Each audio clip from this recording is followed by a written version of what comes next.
All right, hello wine drinking people. Today is Thursday, the 7th of June, and I know we are, in the middle of summertime here in South Florida. I always say it's summertime year round, and we should pay a little more attention to the white wines here.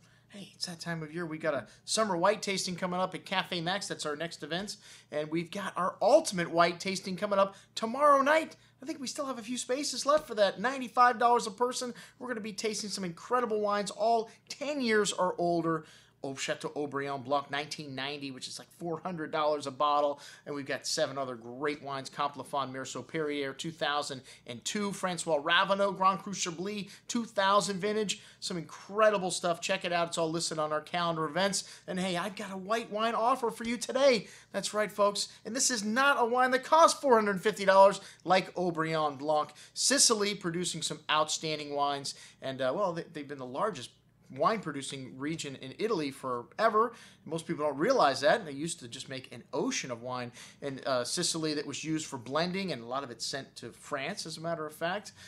When Andre Franchetti was here, he told us the grapes on his property were sent to Burgundy, more specifically. So, these vineyard areas they've known about the potential for this for a long time, but just people have not taken advantage of it until just recently, really just the last 10 or 20 years, where you started to see serious producers like Firriato pop up. Well, they popped up in the 1980s, so they've had a little bit of a head start on some of these other new producers, and you can see it in the wines. These wines are fantastic. The Harmonium, the best Nero di Avola based wines, or definitely one of the best that I've ever had from Sicily. We did a vertical tasting with this producer at Cafe Max some years ago, and we had a great response to all of the wines, especially their little Altavilla Grillo wine, which is one of the indigenous grapes to Sicily, indigenous white grapes that used to be turned into Marsala.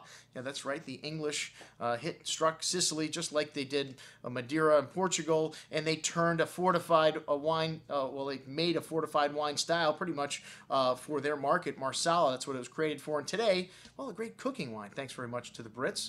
Their contribution to world cuisine, chicken Marsala also, and in addition to palm French fries and fish and chips.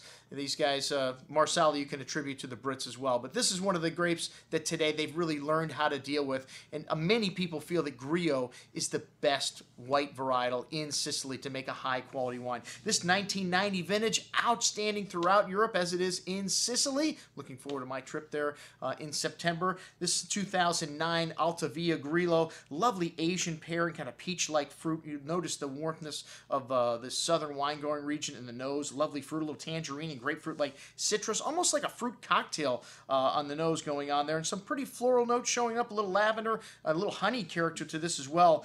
Really nice texture on the tongue, lovely richness, slightly oily, it's so rich, and still has lovely freshness on the finish, a little lovely light perfume showing up here as well. Very good. Well, check it out, our little story about Firriato Winery. And we've also got Harmonium in 3 liters, 750s, and some other great wines from this winery. Check out the Chiaramonte Ansonica, another indigenous white. Their Nero di Avola, outstanding as well, Chiaramonte. And then they have some other wines also with indigenous grape varietals, like this Rebecca, which is a blend of Nero di Avola and Perricone. Anyone ever heard of Perricone? Well, if you drink Sicilian wines, you would have. All right, well, check it out on today's offer, folks. I'm your host, Andrew Lamposoni, signing off for the Wine Watch, saying, remember, always drink the good stuff first.